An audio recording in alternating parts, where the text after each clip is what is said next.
ZipRecruiter is a proud sponsor of Without Warning podcast. Use code word WOW and search for jobs anytime, anywhere.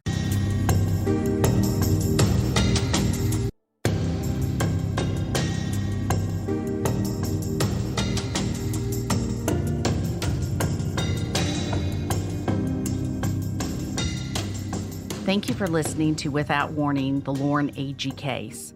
Throughout this season of Without Warning, many of you have had excellent questions on this case. Hearing your questions are so vital to the case and finding new information, and that is why I did the podcast, to discover new information from listeners like you in hopes to close the case once and for all.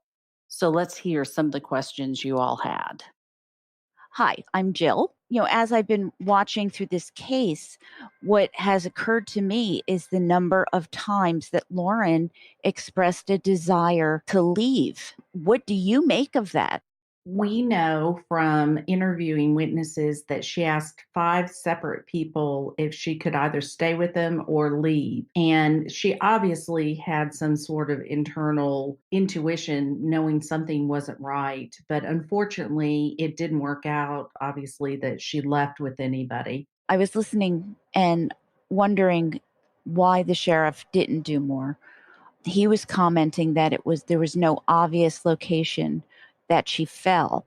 Did the sheriff decide she had fallen based on evidence, or did he just accept Aaron, Chris, Hannah's theory that she fell?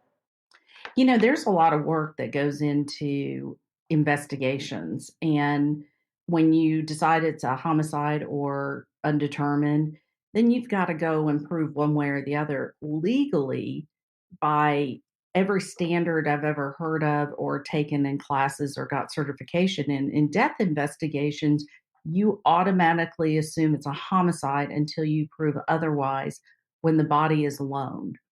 And that should have been number one in this investigation.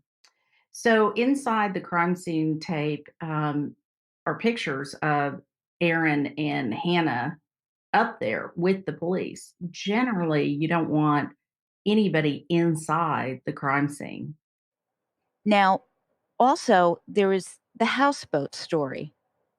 So at 12:30 on Sunday, Hannah is telling Deanna that she thinks Lauren went off on a houseboat ride at 2 a.m., but she knew they all took the canoe, at least 2 trips across in the canoe to get everybody back to the campsite. So what, huh? A houseboat is quite big, and to get into the cove area at 2 a.m. or later, you're just not going to do it with a houseboat. They're too big. And I don't even know if they would go in there at any time into that particular cove where the kids were, getting on and off of the canoe. So that story is quite interesting to me. Did Lauren see Clint and talk to him face to face? Lauren did see Clint, but she never engaged at all the whole weekend with anybody other than Evan in that group. One of the things Chris said, I believe it was in his deposition, is that he didn't attend the funeral because Aaron said Sherry would not let them come. Do we know if that's true? I wasn't aware that Aaron and Sherry had spoken at all, let alone that she had, because she seemed quite upset that they hadn't. Sherry Smith didn't want him at the funeral, but Sherry Smith didn't ever say anything to him. Sherry Smith never talked to Aaron or Chris. And I remember hearing Sherry actually say they never called her or contacted her in any way. Aaron never ever once called Sherry, spoke to Sherry, wrote Sherry, text Sherry, anything. Not one word was passed between Sherry and Aaron. Hi, this is Selena. I just have a few questions for you. I'm surprised Chris wasn't detained for more questioning with all that suspicious behavior on the boat with the officers and wanting to take their guns. That seems very sloppy. That decision would have been Jeremy Taylor's, and as we know, he did not detain any of them. I know they were drinking that weekend. Was there any drug use involved? In the episode with Jeremy Taylor speaking with Samantha Arnold does talk about drugs up on top of the cliff. I'd like to hear more about the autopsy to see how they can explain the contusions on her body in relation to the shape and texture of the cliff. We will be doing an episode on the autopsy and her injuries. And we will go over what procedures were done and what procedures were not done. How are these people not arrested yet? How much more evidence does the law need to know this case should have never been closed for a drowning? DeKalb County is solely responsible for whether or not a case is open or closed. To date, no one's been held responsible for the investigation of this case. In a future episode, we will be discussing what has happened between the family, the DA, and the Sheriff's Department. Why did the detective allow Mr. Lilley to go up to the campsite? Why didn't he just point out where it was? Why were they allowed to return to the campsite, which in my opinion would be a crime scene with evidence? That would contaminate it, right? When investigating, you generally don't want people on the inside of crime tape. You want them on the outside. And through pictures, we know that the campers were on the inside of the tape. It definitely contaminates a scene of any kind. To me, this crime cover-up seems remarkably and kind of eerily similar to Erin's motorcycle accident cover-up. Cassie Franks attesting to how she was also used in that. Did no one in law enforcement make that connection? In an investigation, you have to talk to everyone. You have to go back through people's background, their patterns, their history. And I don't believe that law enforcement went beyond a few conversations. They could hear from the cliff to the dock since they did yell to be picked up and they were responded back with, "Be there in 7 minutes." If she had fallen, wouldn't they have heard a scream? I believe it's well documented that, yes, you could hear from the top of the cliff to the dock. Was Chase expecting her back Saturday at 6 p.m. or Sunday morning? Did they have a date on Saturday night? Chase planned a party for Lauren to meet his high school friends on Saturday night. She was supposed to be there that evening. What happened to Chase's ex-girlfriend, Whitney? How did she die? Whitney passed away of an illness after Lauren had died also. If she had fallen into the water, wouldn't they have run into her path the next morning? Yes, they would have seen her pink shorts floating on top of the water. What relation is Teresa and Evan to Lauren? Teresa is Evan's mom. Evan was a close friend of Lauren's. They've known each other for 4 or 5 years. Evan is also Clint's cousin. So when Lauren dated Clint, Evan, of course, knew Lauren through that. Is there any video surveillance at Fish Lips Bar of Lauren's last night and what she was wearing and who she was talking to? That is a really great question. Unfortunately, at that period, Fish Lips did not have surveillance at all. They had no videos at all, no surveillance cameras anywhere. We have no video of Lauren that weekend except for one GoPro video. Is there any way this case could be reopened? What the family is hoping is that the FBI takes the case because obviously it was passed over by TBI and the DA. So the FBI is probably the most experienced agency to take over. Okay, my name is David. Basically, I've got 4 questions. Can you tell me who Chris Stout called? Because that's really going to be a major thing, I believe. I believe you're right, and I'm not going to tell until the episode. So he made 6 phone calls. Of course, he has amnesia on who he called, but the information surrounding when he made the call is very important. It's after he's leaving Wakefest and the police department and the area, and he starts making those phone calls. So the question is, what was so important for him to talk to that person that night that he called 6 times? My second question is based off of Lauren apparently had a background in gymnastics and dance. Okay, with her background in that, even falling down or falling off a cliff, even if they said that she was drunk and basically no scrapes and bruises, to talk about. I think that's very important. How in the world, I watched all the 2020s.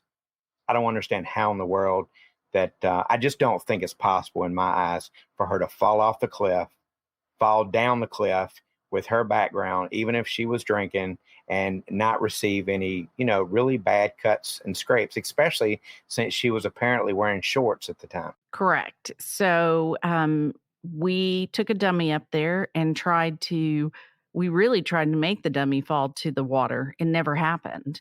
And on the way down, the off-duty police officer that was throwing the dummy, he was halfway down and still couldn't make the dummy go into the water. And as the dummy's going down, there would have been scrapes and terrible bruising and broken ribs. I mean, there would have been a lot more damage had she fallen off the cliff. Now, I do want to clarify something because I think people are under the notion that I believe she did fall. 100%, you can't get away from the science on that. So, and I think I know exactly where she fell, but I don't believe she fell off the cliff. I believe she fell in a different area, and that's something we'll address in one of the episodes. No, that's all I've got. And thank you for your show. I appreciate it. I think putting the emphasis out there, this is a great way for technology and for your followers to pretty much help solve a crime. Things that people are bringing up. I watch just about everything that you push out. You're amazing. Thank you. Hi, I am Chelsea. I met you at CrimeCon, and I just had a bunch of questions for you. So, in the deposition of Chris, it was somewhat insinuated that Aaron Lilley was friends or at least acquaintances with Jeremy Taylor prior to the incident. Is there anything you know about this, or am I just reading too much into it? You are not reading anything into it. It has not only been insinuated, but it has been stated to me by Aaron Lilley that he had been in contact with Jeremy Taylor. Whether or not that's true, I don't know, because Aaron Lilley will not turn over his phone records. In some pictures, you can see that there are 2 hammocks and a tent. So why is it that Lauren had to sleep in I call it a hammock because I can't remember the other name, but why is it that Lauren had to sleep in the hammock with Chris? That has only come from the campers that she slept there. And let me mention 2 things about that. So some other people who have been up on that cliff during that weekend, they said that no 2 people could sleep in that enu and one move and the other one not know it. So there were more than just 2. There were actually, I believe it was 6 up there at that time. So there were other places for Lauren to sleep. And of course, you also had the tent with the 2 blow-up beds. Hi, I'm Danielle, and I met Sheila while attending her PI experience session at CrimeCon this year. My first question was, Chris Yarchuk stated the body was visible in the water, but it was contradictory to the time and temperature of the water. Would the wrinkling on her skin help determine how long she was in the water or help determine a time of death? Excellent question regarding the time of death. The wrinkling, the sunburn, the physical appearance, the lividity all comes into play when you're looking at a body. The medical examiner should have taken all of that into consideration when making their findings. The body tells a story. It is up to the medical examiner to interpret that story. Now, we will be doing an episode on the autopsy, and you, the listeners, will be able to determine whether or not the medical examiner did their job. Since Hannah, Aaron, and Chris left the police department without giving the statements, did anyone follow up to finally obtain them, or were they forced to return? The audio you're hearing on the podcast? Yes. That is the follow-up. And do we know when those statements then were given? Was it like a day later or a week later? Within the week. Within the week. Actually, within the 2 weeks. So time enough for them to talk to each other. Oh, they admitted they were talking to each other. Okay, next question is, who or when was the crime scene tape removed, and what happened to her belongings? It was never considered a crime scene, so it was not processed as a crime scene. Lauren's items did not come back. We know that the police did not process anything other than her purse and her phone. Everything else that was left up on the cliff is gone, has never appeared again, and no one is saying what happened to it, whether it was burned or taken or thrown away. It's gone. Is there an active appeal going on that's going to go before the courts at all? The judge in DeKalb County threw out Hannah's case, saying there wasn't enough evidence. That was appealed by Sherry Smith, Lauren's mom, and it went to the appellate court and was heard. We are waiting on the ruling from the Nashville Appellate Court. My name is Melissa. I met you during PI experience and I became very interested in the work you're doing. And when I heard about this podcast, I immediately started following it. And I've been listening episode by episode, waiting for the next one to come out. The first question was, can the currents in the lake be analyzed to kind of determine if it's possible for her to have fallen off the cliff and ended up in that second cove? Or in contrast, could the currents be analyzed to figure out if she did go in where they said where she actually would have ended up? Fantastic question. There's an episode coming up on the currents. So we're going to do a science episode to explain that we hired a hydrologist and he analyzed the currents. And so we did an analysis on the currents, the dams, the water flow, the height. We did it all, and it boiled down to one thing. So in the previous episode, a police officer was talking about the injuries to her spine and her head being indicative of a trauma of her body weight falling on her head. And given that amount, and I think he actually said it was indicative of like if you had fallen on your bum and you had a compression of your spine. And that's from like a short distance. If you're falling from a very high distance and you fall on your spine, it would seem like it would cause a lot more damage, like say if you're falling off of a building.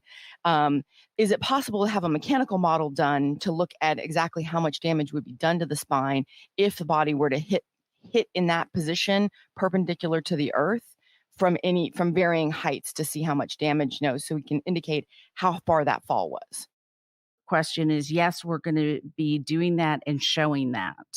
I'm pretty excited about that because that's I'd seen this case covered on Crime Watch Daily right before CrimeCon or right around CrimeCon time, and I had not heard of it before. And I'm watching it, and I'm like, the entire time they're showing the background of it, I keep going, "There's no way. There's absolutely no way this is not a murder."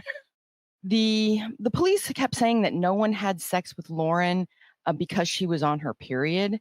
And they kept saying that as if that's physically impossible to have sex with someone on their period. My question is, I read somewhere that there was a tampon inside her when they found her and that was their reasoning for why she hadn't had sex. But one, I know it's physically possible to have sex with a tampon in, and two, it's physically possible to have sex with someone on their period. I'm confused why they're using that as a justification to not look into that aspect. Why would you not do a sexual assault kit when an off-duty police officer said do a sexual assault kit? So in the state of Tennessee, it has to be requested by the police. And Jeremy Taylor, of course, because there's a tampon in, and he said she's drunk and fell off the cliff, he's opened and shut the case. Police automatically thought, she can't have sex. She's on her period. I want to get more information about this emotional support dog. I'm kind of questioning, one, whether it was legitimately an emotional support dog, or was that just him saying, this is my support dog, so you could take it wherever he wanted, and why he would need an emotional support dog to start with. The information I have on that is you can go online and get an emotional support certificate and you can designate your dog as an emotional support dog. He did that and he helped other people do it just by going online. So, does he need it? I'm not sure, but I do know that's how he did it. There were some questions about whether the dog was seen on Sunday or not, and I'm wondering if that is actually the case. Has the dog been seen again? Harry, who was on the boat with Ryan, the off duty police officer. So, Harry was one of the people working at the marina that weekend, he and his wife. And he was on the boat with Chris Stout and Aaron Lilley, and the dog was on the boat as well. And Harry said that he made friends with the dog real fast because he didn't want anything to go wrong. He didn't know if the dog was friendly or not, and he said, the dog turned out to be really friendly. Did Hannah know that Aaron was texting Lauren all these weird flirty texts?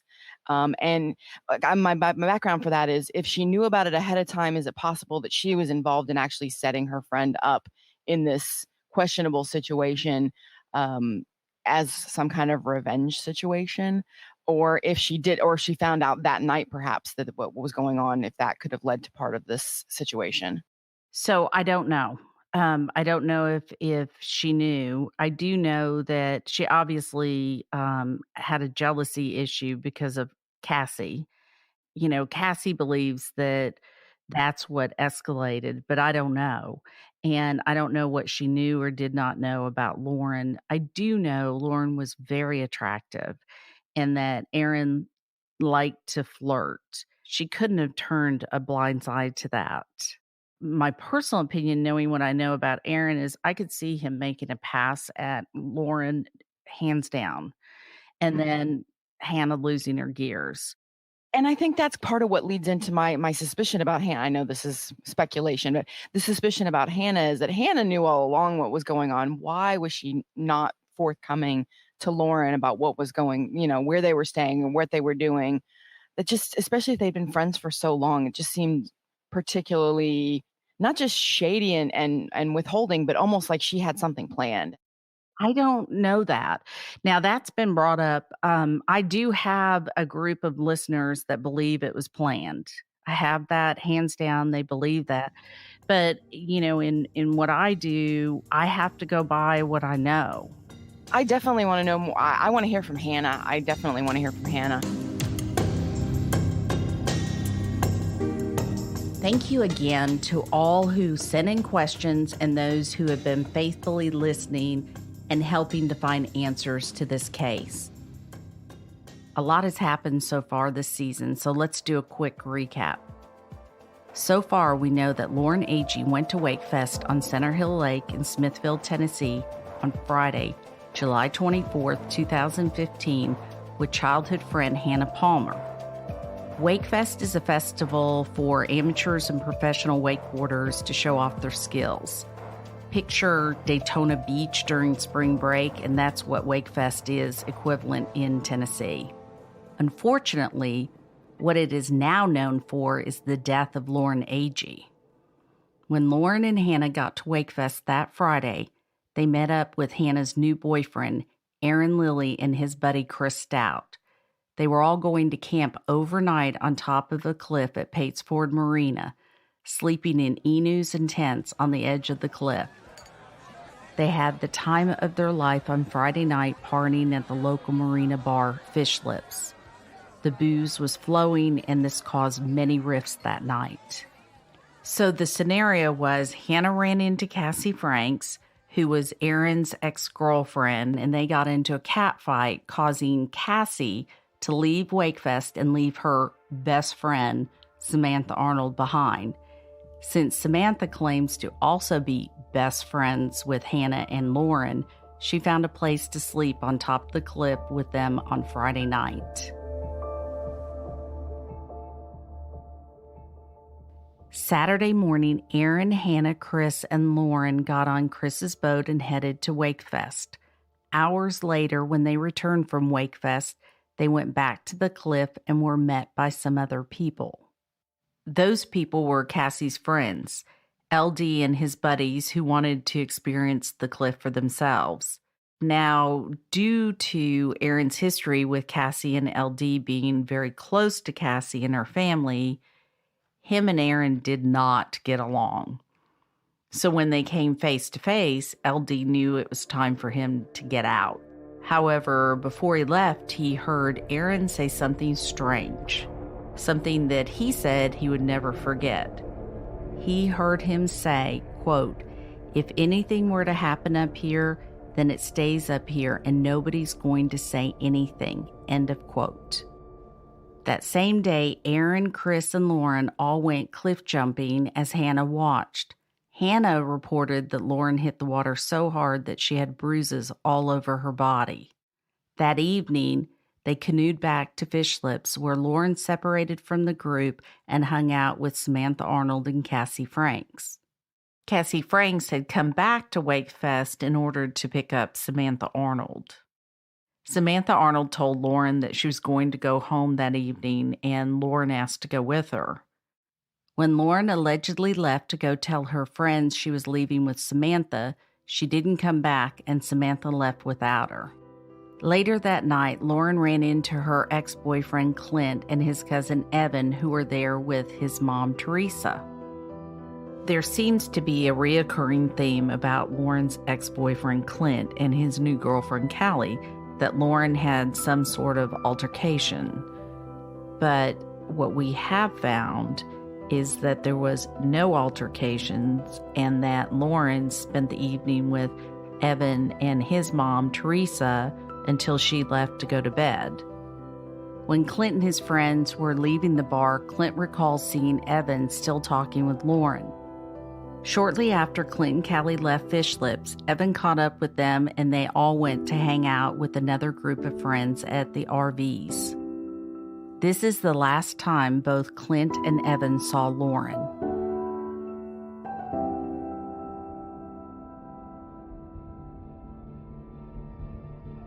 When Lauren left the bar, some claim they saw her walking to the end of the dock. The houseboat people say that Lauren and her friends came onto the houseboat to get Chris Stout, who had passed out earlier in the evening after a long day of drinking. What happens next is what we don't know. Who went back to the cliff? Is someone hiding something? Were there more people on the cliff we don't know about? When did they go back? How did they get back to the cliff? What was Lauren wearing that night? How did she end up in the water? What happened to all her clothes and stuff on the cliff? Was there really a fire? Did law enforcement really do everything they should have? All of this seems to be a mystery.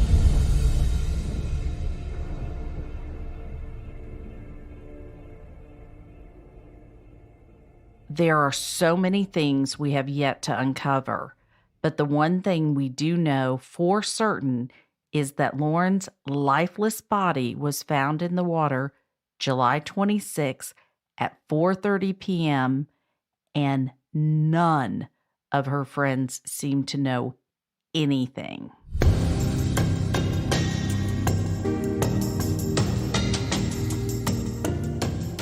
So the question remains, was it a freak accident or was it flat out murder? Stay tuned this season to find out more jaw-dropping information as I interview other key witnesses, law enforcement officers, and forensic specialists. We will go over the case and how it was handled or mishandled in great detail. You won't want to miss what's coming up in this season of Without Warning, the Lauren Agee Case.